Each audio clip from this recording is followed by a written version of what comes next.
Ladies and gentlemen, my guest this week. Joining me in studio today is Neil Keegan, aka the Irish Viking Jerry Carcass. Neil, thanks for joining us this afternoon. Aye, how are you doing? Thanks very much. So, for those who haven't seen Jerry Carcass, he wrestles all around Ireland, especially for main stage wrestling and over-the-top wrestling. So, what has exactly inspired you to be a pro wrestler? Oh, well, it's the same story as everyone else. You know, everyone is into it when they're young, and most people grow out of it and become sensible as adults. I never did that. So it's funny, I remember the first time I saw it, I was in my parents' room being given out to by my old man, and he was walking back and forth in front of a TV giving out to me about something, and the $1 Million Man was on the screen, and he looked exactly like my old man. A beard, everything like that. I'm sure the bank balances were similar as well, but I just was transfixed from that point. I think he was talking to Hulk Hogan or something. I didn't even notice Hogan at that stage. It was just the guy who looked like my dad on the screen. Okay. And so I was like, yeah, I like this. Completely tuned him out. And I think, I was trying to remember on the way in, I think I was about 5. And that wasn't today or yesterday. So kind of from 5, I've been watching it religiously. My sister used to clothesline me when I was younger, so I kind of bumped it from an early age. And then kind of kicked off by annoying my parents for so long that they finally said, look, you can do it, go. So I went over to Hammerlock on my 19th birthday. Mm-hmm. I don't remember the year, but it was before 088, so that's as far as I'm going to go. But yeah, so I went over there, and the guys who were there, Johnny Moss gave me my first clothesline and backdrop way back when. I'm trying to remember who else was there. Katarina, she was in WWE for a while, she was there. So it was a weekend kind of crash course that they do over there, the same school where Fergal and Paul went. And so that was it from then. Fell in love with it that weekend, came back with a sore head and started saving on the Monday. Cool. Putting the pennies away, doing, cutting the grass, whatever I had to do. And so I'd started saving up a bit of money, and I was kind of going, okay, let's take a big trip somewhere. So I'd applied to all the usual places, the Hart Brothers and all sorts of dojos and stuff, the Power Plant and all that stuff. Got the letters back, we were ready to rock and roll, and then in Power Slam one week, there was a little message in the classifieds at the back from Fergal and Paul about their gym in Bray. Right. So I went up there, and there was a big crew of people that day. And 2 weeks previous, people like Becky Lynch had started, her brother, who's one of the best I've ever seen, and he went off to do art instead. Fair enough. But and then there was guys who have gone all over the world, starting that one core group. And ever since then, I've been kind of doing it. I took a few years off. There was a stretch when I was in the UK where I broke my ankle in the match, and then a couple of concussions. So I said, look, let's sit on the couch for a while and recover. So I did that, and then came back to main stage a couple of years ago now, I think. I don't know where time is, but a couple of years ago, and been doing it ever since. Cool. Like as you mentioned, main stage wrestling is one of the promotions you work for right here in Ireland. What has it been like to wrestle for them, or what are promotions have you wrestled for, like here in Ireland especially? Well, it's there's kind of 4 or 5 main promotions in Ireland, all over the country. So I don't really like to leave the home too much. The couch is too comfortable. So I've done a couple of bits and pieces, like down in Cork for CCW. They're great lads there, and then wrestling.ie as well. But main stage is kind of where I go most of the time. I think they have a show this weekend, so check out the Facebook page. It's always good crack in there. They have a lot of really, really good trainees, and the main trainer there works by the name of Luther Ward. He was over in NXT, so he's kind of bringing back those tricks to teach everyone, which is fantastic. It's a good buzz in there. For the life of me, I can't remember the address of the gym, but check it out on Facebook. It's Calmore Road last time I heard, or something. There you like go. That, Yeah. So you present a very dark, sinister sort of character with Jerry Carcass. How would you describe your character exactly, or what exactly influenced the style and persona of Jerry Carcass? Well, it's funny because I've kind of done a few different things, because it's been doing it for a long time. So I'm reaching the end of the whole journey now. I'm kind of getting to be the oldest guy in the club, which you don't want to be. You might be the best dancer by far, but you don't want to be in the club for too long. So I'm kind of winding down. I thought, sure, we'll give something a really good bash before we kind of knock it on the head and move into kind of real life. So I started building them from the ground up. Obviously I'm not a Viking, so the idea So of... you have a very impressive beard, I must say. You know what I mean? I do. I try to convince people that there's something attractive under here, so I try to keep herself interested, you know. But so basically, the idea was Jerry is a relative, a long lost relative of the one Irish Viking tribe that went around the world, you know, smashing people up. And they had this one island in just off the coast where no one would go because everyone was too scared. And Jerry is the last descendant of this group of people. And so the idea being, he knows where his line is and he knows how far he can go, whereas he's kind of banking on that the people he's in there with don't know how far they can go. So that's kind of the idea.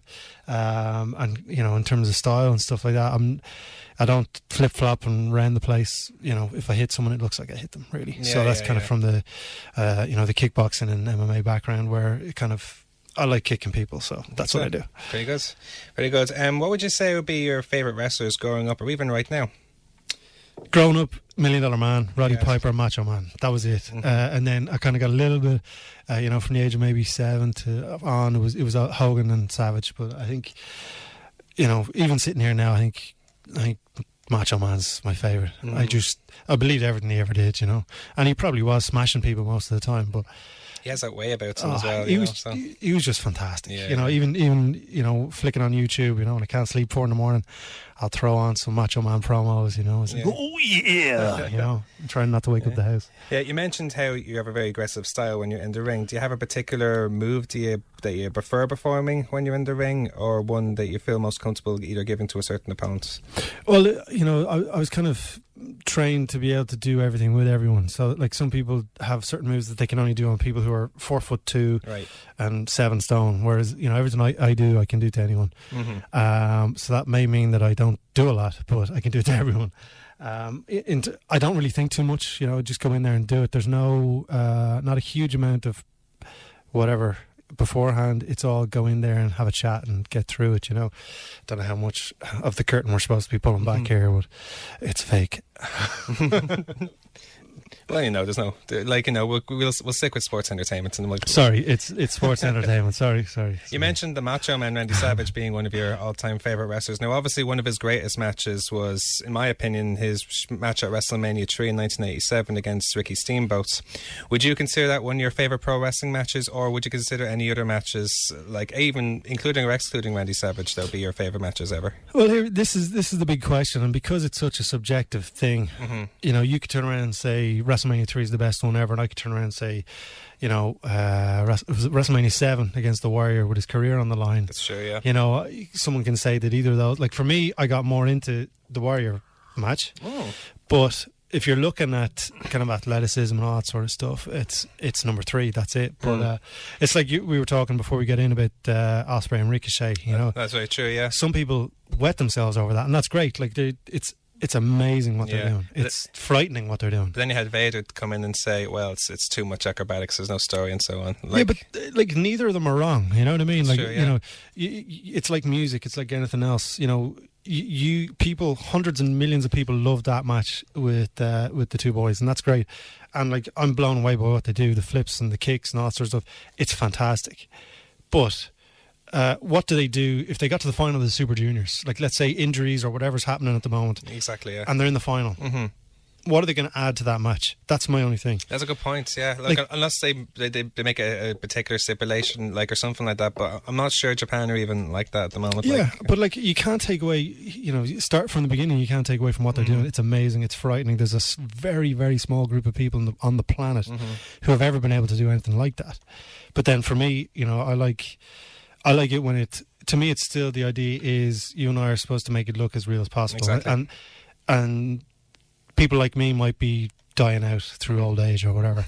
But then there's a huge amount of people who love what they did the other day. So there's no right, there's no That's wrong. True.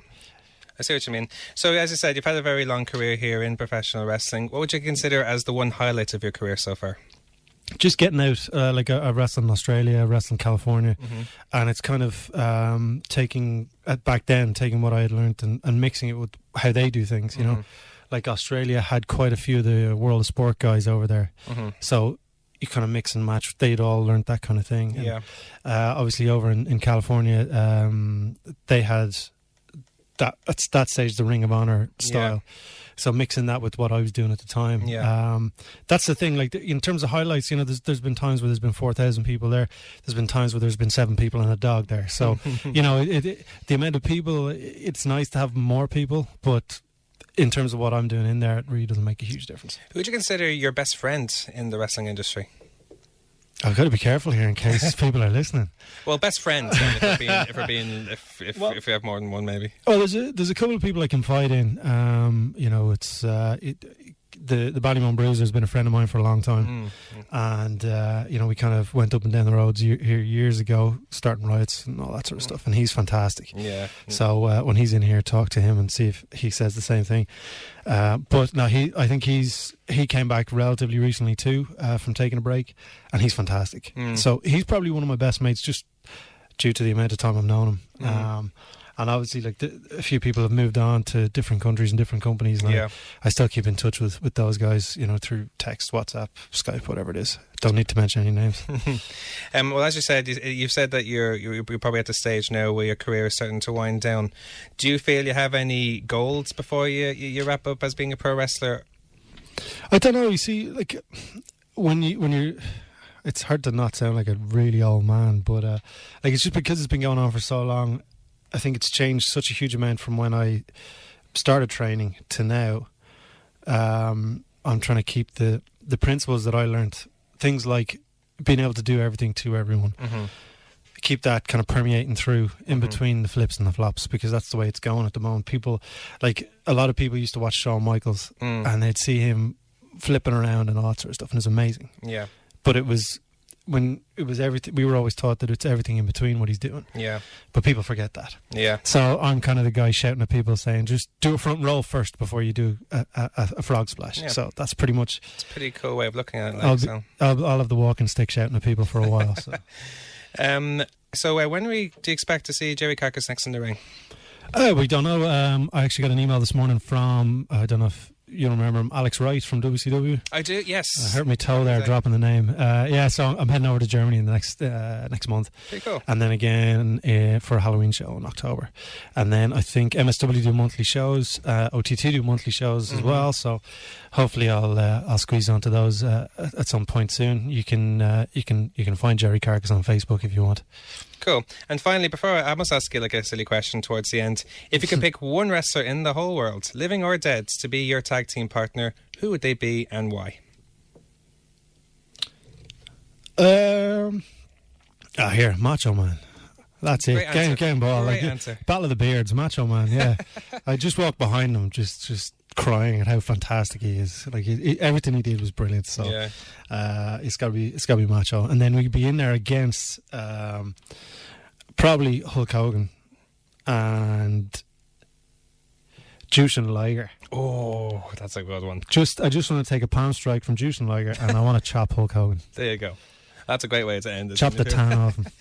So, Neil, thank you very much for coming in. Best of luck in your next match or whenever you come up in the ring next. And anyone who wants to find Jerry Carcass on Facebook, find him under the Irish Viking, Jerry Carcass. Neil, thank you very much for coming in. Thanks very much. Cheers. Take it easy. Thank you.